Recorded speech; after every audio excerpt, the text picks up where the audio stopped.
I'm focused on his spirit cause it keeps me from his fire.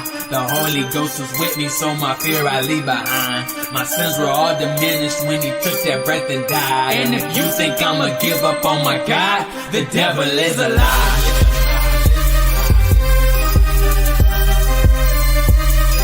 The devil is a lie.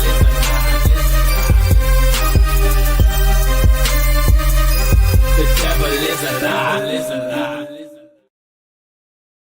Hello, this is Christina Martin. You're watching Black Teen News.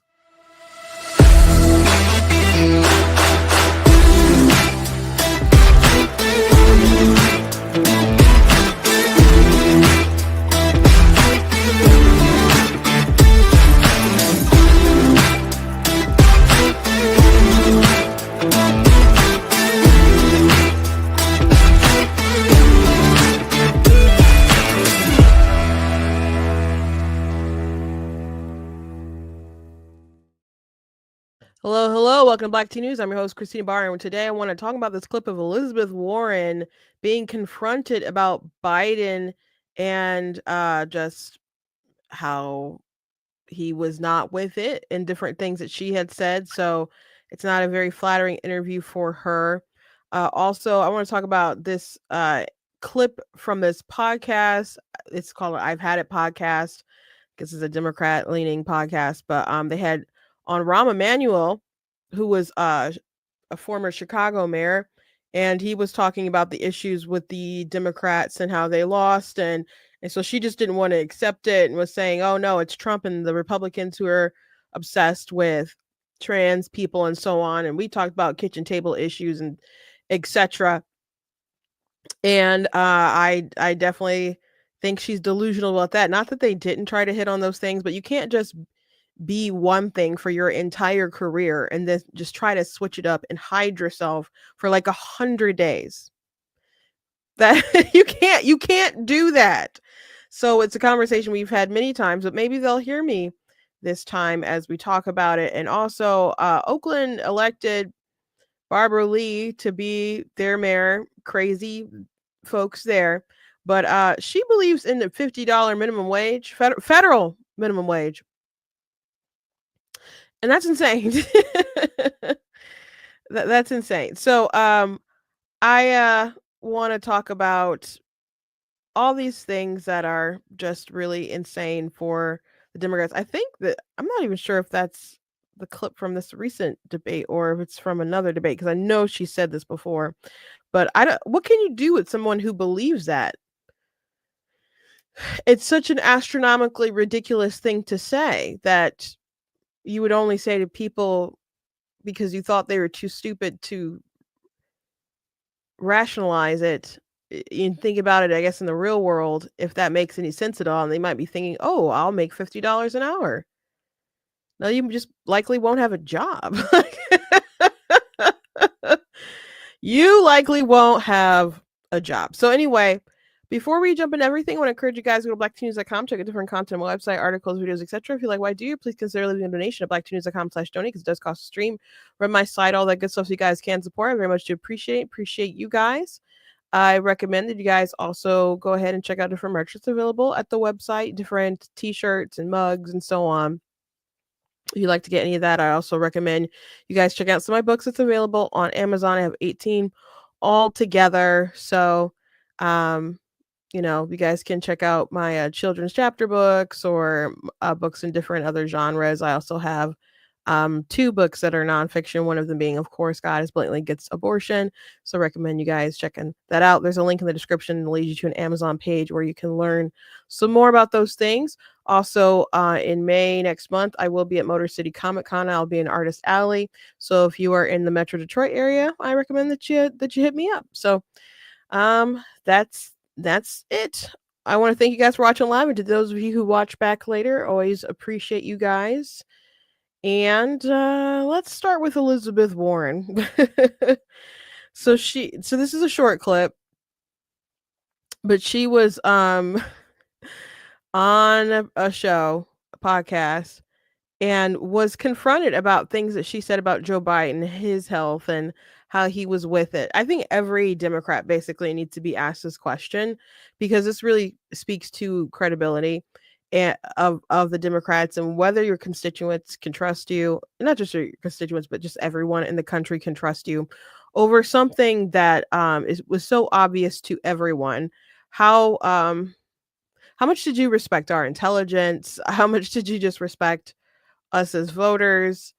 Respect us just with information that we needed to know that you decided to hide for your own political purposes for the sake of uplifting your party.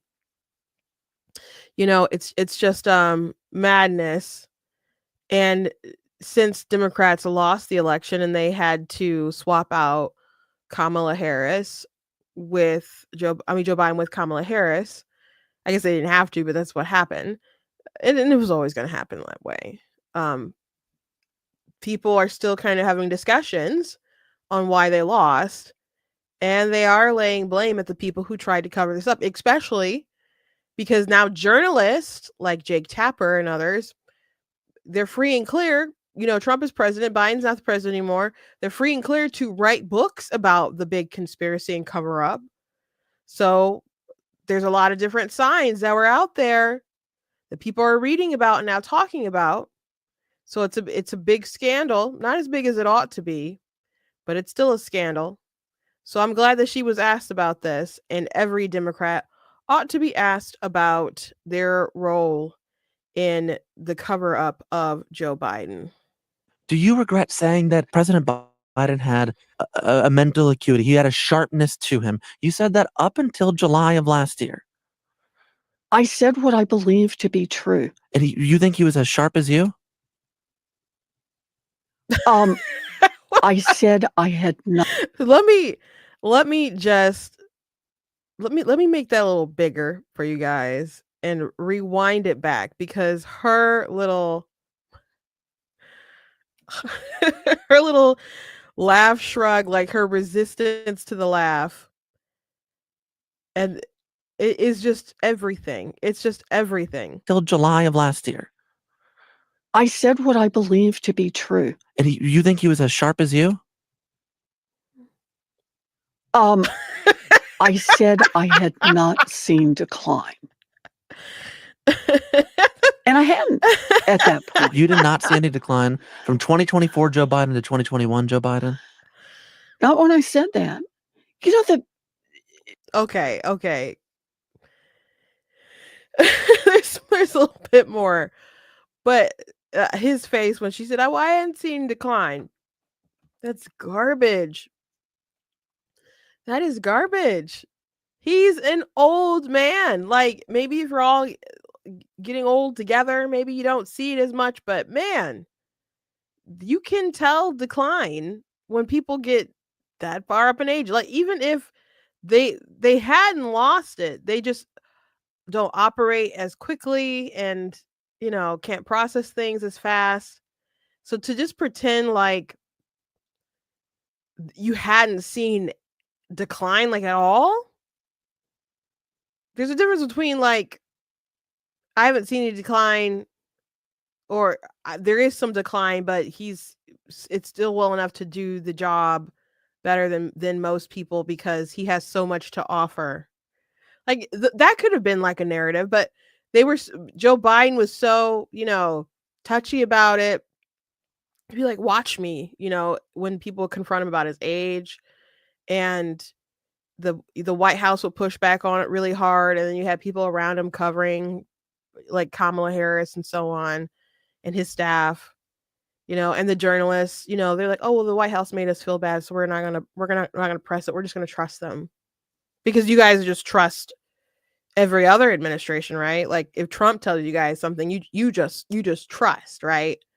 If Trump was in the same situation with Biden, with all the secrecy and the protection and saying crazy stuff all the time, there's just no way. There's no way they would have just accepted the White House's word on Trump just being, mentally fit. Like I saw Harry Sisson do a video because Trump had a physical the other day, and he just could not believe what Trump's weight was. And he tried to compare Trump's weight to someone else who was like a fit boxer He's like, this is what Trump looks like. This is what he looks like. It's like different bodies can hold different weights. I mean, the same weight, like a different kind of way. It just sort of depends. Like and so there's different fitness people who are just breaking it down like you're an idiot, but they wouldn't have believed him. They just wanted to believe Joe Biden and cover for Joe Biden. But anyway, let's watch the rest of this. The thing is, he was sharp. He was on his feet. I saw him live event. I had meetings with him a couple of times. Senator, on his feet is not praise. He can speak in sentences is not praise. All right. Fair enough. Fair enough. Look, the question is, what are we going to do now? Okay. What are we going to do now? That's the question, right? That's the question we have to ask now. That is a good question for them. What are they going to do now? But you could try some honesty. What would happen like if people were just like kind of honest? Like, yeah, we said what we needed to because, he was willing to step down and, we didn't feel like we had grounds to remove him or whatever. And that's not my call anyway. But so, yeah, we kind of embellish things about what, imagine if people were just kind of honest. Like, yeah, it was purely political, that we kept it kind of under wraps. Like, I was protecting my party. I was protecting my president because we knew what would happen if Trump got in. And we could see what's happening right now with Trump. We could see it. So, what would happen if just people were honest about what was going on? But that's funny. That is really funny. Oh, the Democrats. So they have some issues because, as she said, what are we going to do now? What are we going to do next? And they have a big credibility problem. And that's why people are asking them about the cover up with Joe Biden.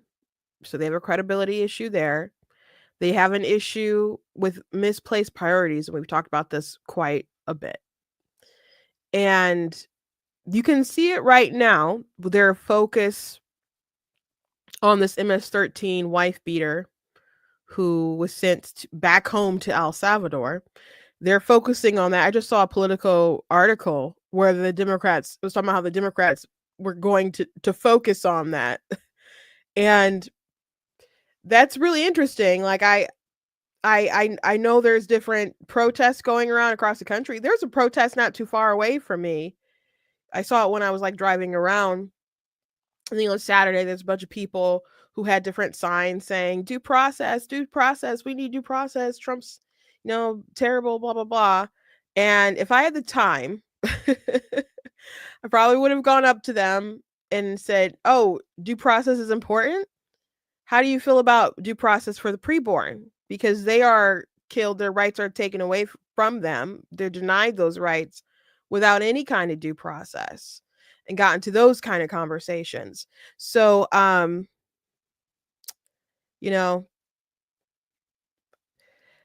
don't think they would have reacted to that very well.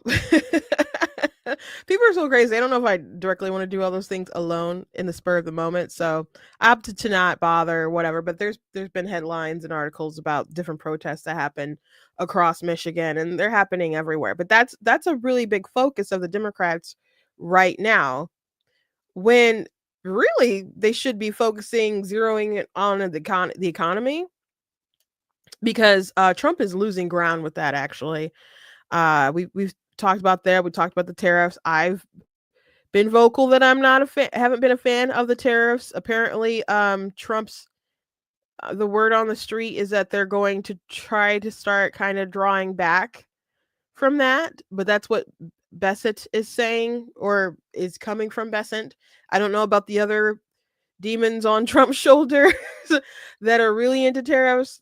I don't know if they're going to be pushing like, no, we got to keep him in place, or no, we got to go harder.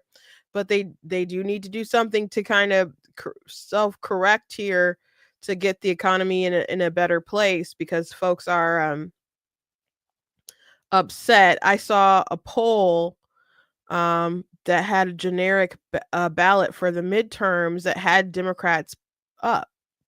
I found it. Here we go. And I know people say, "Oh, I don't trust the polls." People trust the polls when they're polls that they like, man. That goes for Trump too. So in January, we had Republicans +7, 51% to 44%. In March, we still had, +2, 48% and 46%. And in April, we have Democrats +5. Democrats +5. What happens if we lose the midterms and we lose control of the House? What happens to Trump agenda then? He's already lame duck president. You've already got activist judges like stopping him at every single turn or challenging him at every single turn, trying to slow up his progress. He signed a lot of things in executive order that can easily be undone by someone else, just like Joe Biden undid a lot of things he did when he got in office after 2020 anyway. So unless they're going to start moving a lot of things at lightning speed before the midterms, which some of these things could have an effect on the midterms, this is going to be a really sticky situation. I would like to see, Trump even, well, I don't want to see Clarence Thomas replaced, but I certainly don't want a lib Democrat to replace him. Certainly don't. So there's a lot of things that Trump had on the docket that he wanted to do that's just not done yet. And he's going to need to retain majority in the House. So what happens in the midterm is going to be very important. And it's not like there's a side issue that's like tearing him down. It's the economy. It's the economy.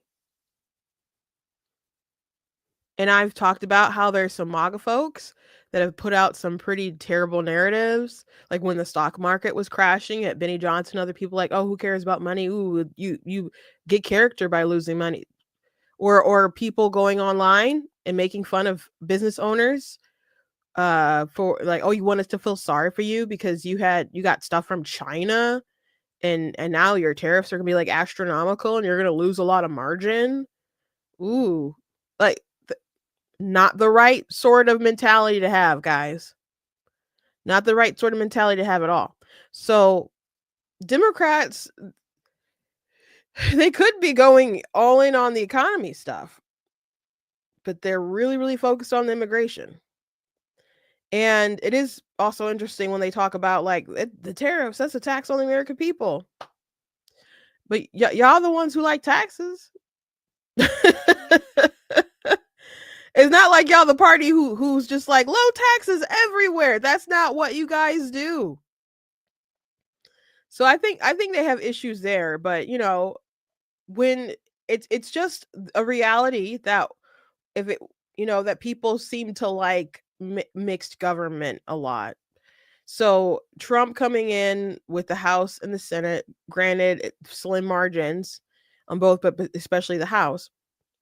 But people seem to like when someone doesn't have control of both, and usually there's some kind of loss of some power. So we saw that with Obama, we saw that with Trump, but he had a really hard time in the midterms in 2018, and a lot of that was just a lot of people didn't like him. They thought he was too prickly, too mean, too much of a jerk, and people really didn't like his immigration policies because you had all these images of the kids in the cages and a lot of propaganda that was going on, and there was just the coverage was nonstop about immigration. Now a lot of people are on board with Trump and the immigration, but they've really kind of screwed up with the tariff situation. So hopefully they can fix that. Hopefully they can fix that. But Democrats are still blind to why they lost 2020. So it's just we're having competition with who can blow it. I guess.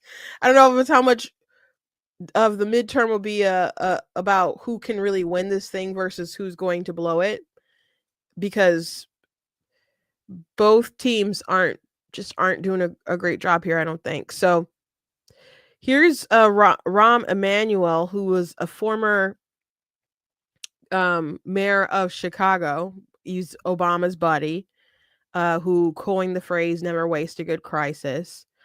And I don't know if Hillary Clinton credits the phrase to him. I don't know if he's the first person who's ever uttered it or whatever, but he was on a podcast called I've Had It podcast with Jennifer Welch here. And Jennifer decided to just really confront him after he said that Kamala Harris and the Democrats didn't focus enough on kitchen table issues. So what have you had it with? I would say we have a series of topics that I think sometimes consume, and other topics that don't actually get the attention that they should get. And we ended up fighting for the wrong things. We were really south on kitchen table issues. We weren't really good about the family room issues. I disagree with you. I disagree with you. Okay, the only room we were doing really well was the bathroom. And that's the smallest room in the house. That is such bullshit. That is total bullshit. That is buying into the right-wing media narrative. And I'm so sick of Democrats like you selling out and saying this. You know who talks about trans people more than anybody? MAGA. Kamala Harris talked about home ownership. She talked about kitchen table issues. Trump's over there droning on about Hannibal Lecter. Are you kidding me? This is where the Democrats lose, because we're playing the game with the rule book. They've read the rule book up and are cramming it down everybody's throat. And Democrats are upset because Joe Biden pardoned his son. We got to fucking fight. They're the gender obsessed weirdos, not us. We're the ones who fight for Social Security. We fight for Medicare. And yeah, we're not going to bully trans people. We're not going to fucking do it. Fine. Okay, but she still went back to defend the trans stuff. Like, we're not going to bully them. What is bullying them? Just saying that you can't chop off your minor's breasts or sterilize your kid, give them drugs is literally like designed to sterilize people and like pedophiles in prison and stuff. Like, give them those kind of drugs and feed them hormones and stuff. Like, is that what you mean by bullying them? Saying that, you can't go in a girl's locker room and have your ding-a-ling hanging out, like you need to be playing with the boys. Is that bullying, in your opinion? What's bullying? Calling them by their name or just referring to them with pronouns that are appropriate for what they actually are? Is that bullying? What's bullying to you? What's bullying to you? So she's correct that Kamala Harris did try to talk about some kitchen table issues, quote unquote. She did talk about home ownership. Her plan for home ownership was stupid.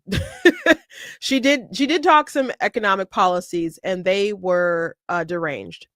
And people trusted Trump more with economic issues for, I guess, at least two reasons. One, people weren't happy with the economic situation currently, and she was the vice president. So they were looking to at least give someone else a shot. And two, the economy prior to COVID was actually pretty good, or people perceived it to be pretty good. So, hey, they're willing to give him a shot because they did not trust her and did not trust Biden. And they weren't, very sympathetic to the plight of the American people. Like when Biden said, oh, the people have money, they're just mad that they have to spend more than what they had because of shrinkflation and things like that. And folks are like, what are you talking about? I don't have money. I don't have money. What do you mean? I'm just deciding whether I'm going to buy medicine or groceries. Like, what are you talking about? I don't have money. I did a TikTok about him in his response to that interview with him. And that got millions of views, man. That's I think might be my top rated TikTok video because people are so angry about it on both sides of the aisle. Ton of Democrats in my comments. So she did try to talk about home ownership. Something that was really popular with her. She was talking about paying for people who take care of like elderly family members and things like that. That a lot of people are like, oh, that's a game changer. They really like that. But Democrats really wanted to focus on things like abortion. Are we going to pretend like that wasn't a top issue for them? It was a top issue for them in 2024, and it was a top issue for them in 2022. And they'll continue to make it a top issue. And they put out so much propaganda around it. Kamala Harris, that was seemed way more important to her than kitchen table issues. And they bet on the wrong horse with that. Maybe they consider it to be like a kitchen table issue or whatever, but there's a lot of folks who say, I don't like abortion, but I'm gonna mind my own business about it, and they're not really passionate about it, even though they might, if it's on the ballot, they might vote for it, but that doesn't mean that they're gonna vote for Kamala or something that's gonna make them be like, I'm not gonna vote for Trump, especially when he made himself such a moderate on the position. But they really put a lot of eggs in their basket with that particular issue, and it didn't. They were hoping that abortion was going to drive women to Kamala Harris to vote for her. That's what they were hoping to happen. But, it wasn't really much of a federal issue. It was kicked back to the states, so Trump really tried to stay out of it. It didn't pan out for them. But I can't stand the Democrats pretending like they weren't gung-ho about this trans issue. It is true that Kamala Harris wasn't thrilled to talk about it in like the 104 days, whatever, that she ran. She didn't really want to talk about it. Unfortunately for her, she not only said things on video, she not only wrote things down in like survey questions, like actually wrote stuff down, took the time, not just checked off a box, wrote answers down that were pretty radical. She was part of an administration that had a heavy focus on it as well. And the administration had different trans people within the administration. So you can pretend like it wasn't her main thing, but we still understand what would happen when you get into office. Okay? So the Biden-Harris administration, they were, they celebrated things like Trans Visibility Day. They put out different statements about it. They had pride, events. Dylan Mulvaney interviewed Joe Biden. They had all different activists or whatever that they come to the White House. There was the event that they had where that trans woman, took a picture topless, and that got a lot of bad play. Obviously, the White House, very early in their administration, put out some kind of graphic talking about how you can affirm the trans community, and it was things like respecting their pronouns, to them getting hormones, to them getting surgery. And that's something that the White House put out. The assistant health secretary was a trans woman who they very much celebrated. You had the non-binary dude who was stealing women's clothes at the airport. It was Sam Brinton. Yes. Go memory. It was him who was stole not only women's clothes, but there was one like African designer, like he stole her designed clothes. Actually, I think she's an African designer. It was like African type of garments, but I'm not sure if she's like from Africa itself. But he stole her clothes as well. would just go to the airport and pick up the luggage and be out of there. So their White House was pretty obsessed with it. Their administration also wanted to make a rule that they would withhold school lunch funding if schools didn't allow to have like boys who said they're girls play in girl sports. Now I don't know, they got pushback on that and actually had to fight some organizations. Like there was a Christian organization that fought and ended up getting like a pass. Gosh, I'm trying to think of a better word, but basically a pass from that. So once they got bad play, I don't know how strict they were with that, but those were things that their administration tried to do or did do. So just because she ran for president for 100 days and wanted to forget about that stuff or not be asked about that stuff doesn't mean that all the stuff didn't exist and we wouldn't expect that they wouldn't push all that stuff. I think they probably, to me, I don't know how much interaction you guys have had with like government employees, like federal government employees and stuff, but when I have to interact, to me it seems like a lot of them are trans. So I don't know if they had like a particular hiring preference or whatever, because I'm like, what are the odds? They're pretty obsessed with it. And as far as Kamala Harris and what she said, what she wrote down, was on video. Of course, there was the her talking about wanting to make sure that prisoners got, transgender care. There was also that form that she filled out saying that she wanted transgender illegal detainees to get, transgender care.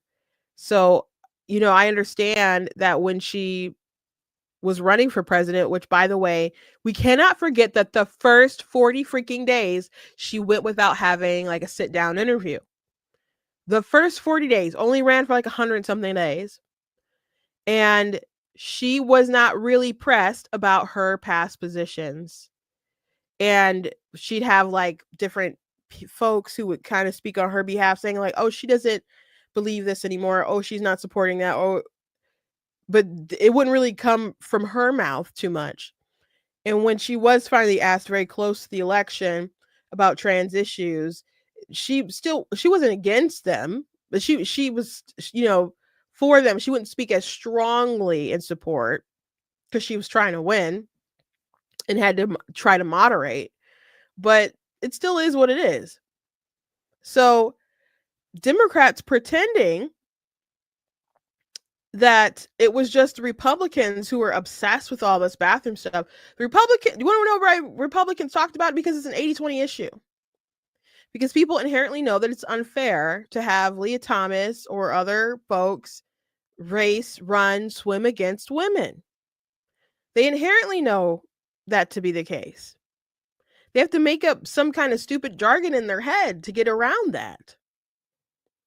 And yet they still don't want to do the right thing. They still don't want to do the right thing. Democrats are the ones who made the bathroom issue a big issue.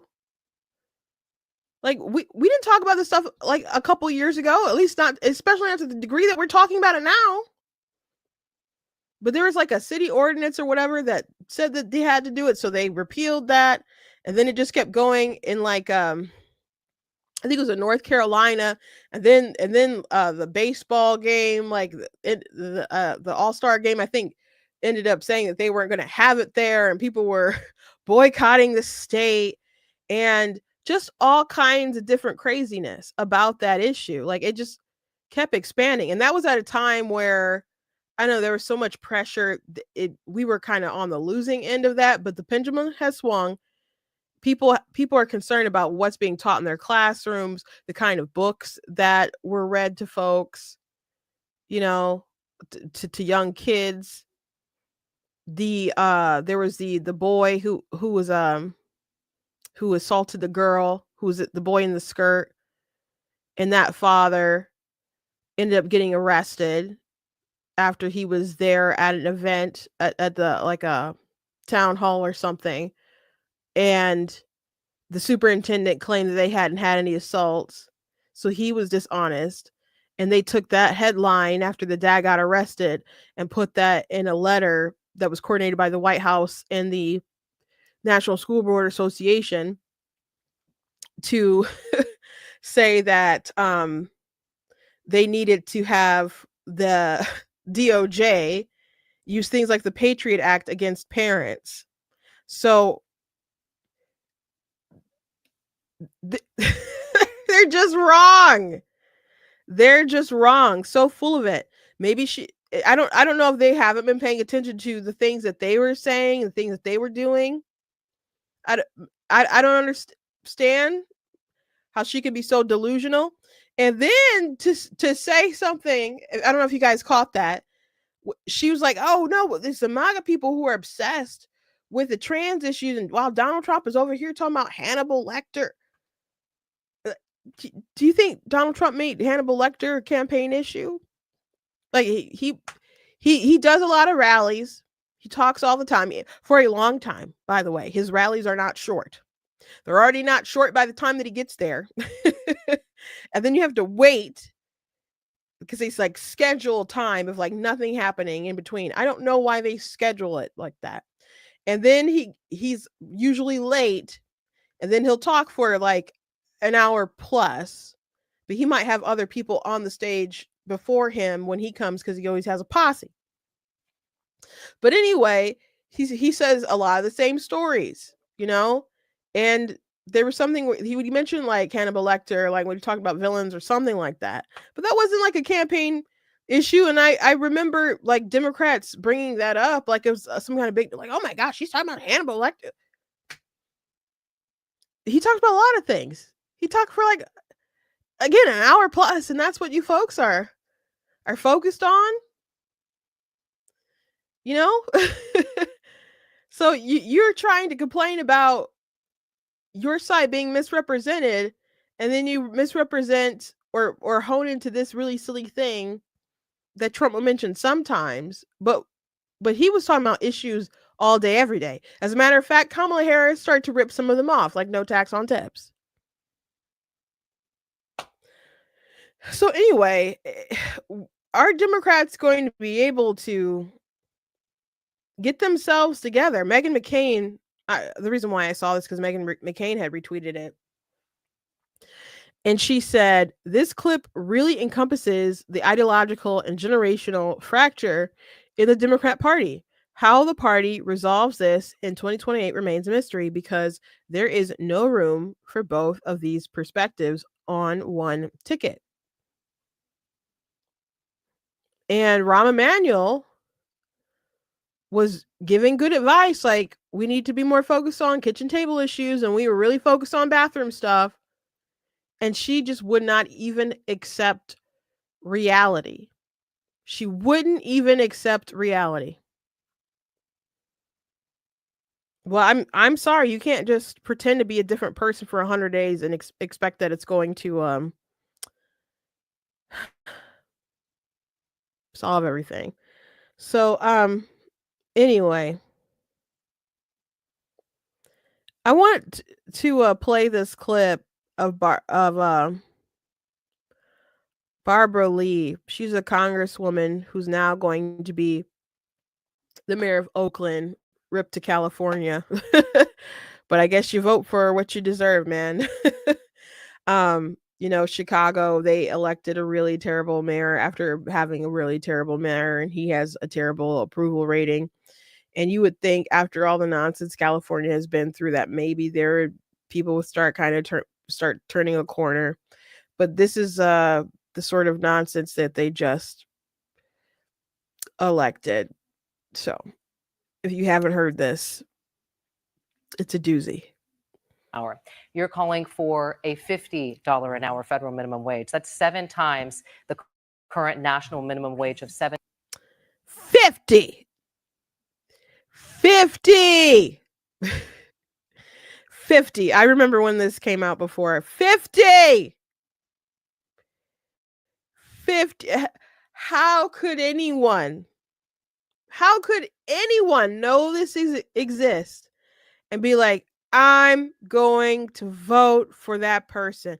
It's not even the state. They said federal. That means all the states. That means Alabama. That means Mississippi. All of them would have to do 50. 50. 5-0. Now I'm going to let you hear a response. Hour. You're calling for a $50 an hour federal minimum wage. That's 7 times the current national minimum wage of $7.25 an hour. Can you explain how that would be economically sustainable for small businesses? You have 60 seconds. First, let me say I owned and ran a small business for 11 years. I created hundreds of jobs. Benefits. I bet you didn't pay them $50 an hour. I bet you didn't pay all of your employees $50 an hour. You abso-freaking-lutely did not. You didn't. I'm glad you owned a small business. I don't know how you did that. I'm glad that you created jobs. It seems like a miracle or whatever. But you know what? People who aren't wise do things all the time. Manage to somehow do it. Or maybe she just knows better. Maybe that's the case. Maybe she just knows better, but it's just pandering. It's just a lie because she's so desperate for the progressives to like her. Maybe that's just what it is. Because how are you going to bring up, and a good question, good follow would have been like, how much did you pay your employees? Because there's always a choice. Businesses always have a choice to pay people more than the minimum wage. And guess what? Most businesses do, especially more than the federal minimum wage. You can't find too many places that are paying like 7 something an hour. And then a lot of places, when they do up the minimum wage, businesses are, shaking in their boots because they can't pay for that stuff. Maybe Target can, maybe Walmart can, maybe Myers or Kroger can figure it out. They'll get their machines and they'll have their cashiers. And only a couple working. They still gotta have people to stock the shelves and other kind of stuff like that. But a lot of things are computerized. They won't have as many employees. Different stores will figure out how to work with less people and manage the stores with less people. That's what people did after COVID because people were being paid to stay home. So businesses had to really pay a lot to get people to come in. And so eventually they're just like, okay, we have figured out how to work with a smaller store. And so they haven't hired back at the numbers that people had prior to COVID. How much did she pay her employees? Because it wasn't $50 an hour. Not everybody. You didn't pay the janitor $50 an hour. You didn't pay the person who cleans the toilets $50 an hour. How well do you tip your Lyft drivers? How well do you tip? How well do you tip your DoorDash, ma'am? How well? How well? Because you got to be tipping a lot to make up what they get. I don't know if the base paid for all the stuff, but some of the delivery, like the delivery base that they pay might just be like $2. Okay. So you got to be making it up a lot with your tips. We're going to get $50 an hour. This is just absurd. Benefits, retirement benefits, also healthcare benefits. I know what worker productivity means, and that means that you have to make sure that your employees are taken care of and have a living wage. In the Bay Area, I believe it was the United Way came out with a report that very recently, $127,000 for a family of 4 is just barely enough to get by. Another survey very recently, $104,000 for a family of 1, barely enough to get by. Low income because of the affordability crisis. And so just do the math. Just do the math. Of course, we have national minimum wages that we need to raise to a living wage. You're talking about $20, $25, fine. But I have got to be focused on what California needs and what the affordability factor is when we calculate this wage. Ms. Lee. Okay, but California is not same as everywhere, and you shouldn't be paying them all that stuff anyway. So this was from this was from the mayor race debate or whatever. This is when she ran for Senate. So Adam Schiff was the one who obviously ended up winning that race. And I can't believe that I say that all the time, and it's not that I can't believe it, it's just a phrase, but it's just insane to me that Adam Schiff could lie about Russia collusion so much and he was still rewarded and got the upgrade from Congress to Senate. It's California is a special place, bruh. California is a very special place, and I mean special in whatever negative way you want to think about it. Whatever negative way you want to think about it, California is a special, special place. Can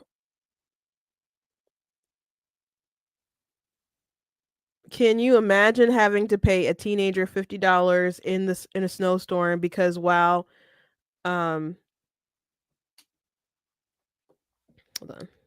Can you imagine having to pay a teenager $50 an hour in a snowstorm while making no money? Yeah. Yeah.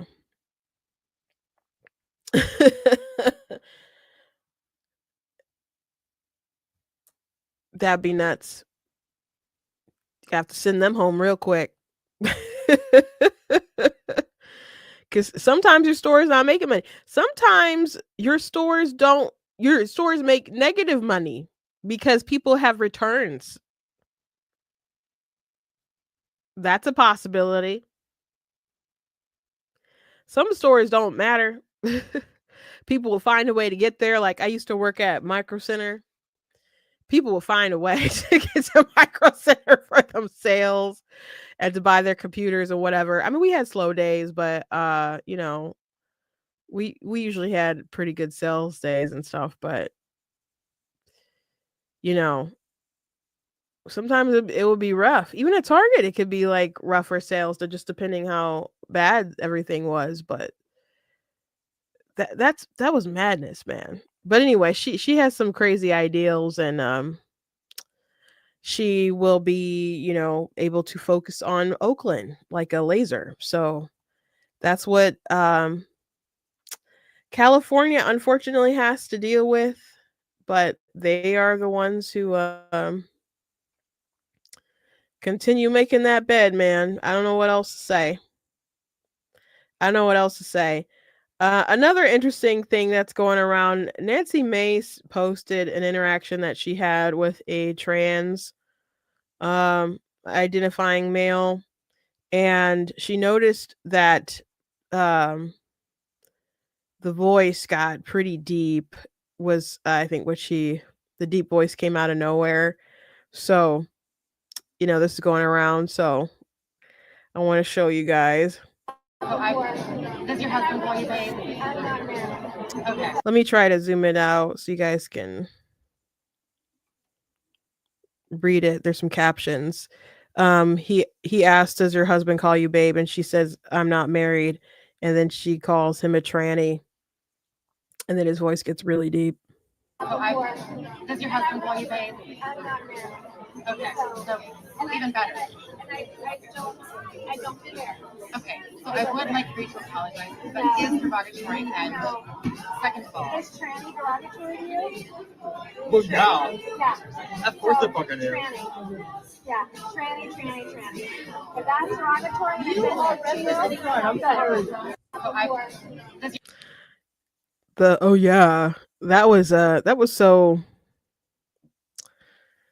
that was a weird deep tranny voice that just like went that way. Like I've heard trans women like shift all of a sudden. That was I know, really weird. I think Nancy Mace is very theatrical. I mean, she was pro like LGBT stuff like a second ago. but it's an 80-20 issue. So she's very vocal. She wants attention or whatever. And so she's the cheerleader for that issue, and just is really bold about it. Bold, but I don't know, not bold because I think she really understands the ethics and everything behind it. I think she's just bold because she's a bit shameless. So I think that's why she's just going out there using, of course she understands that that's a derogatory term, and is just saying it over and over and over again. I just some people, they're so attached to it or whatever, they're gonna think you're rude or whatever. Like Michael Knowles will say, I want to eradicate transgenderism, and he will explain it rationally. Like he went on Jubilee and explained his positions and debated like 25 people in LGBT stuff, and they just thought he was a terrible, terrible human being based off the stuff that he said. But Michael Knowles is, he's very, this is the truth, but he isn't rude and was very rational in his positions, but they just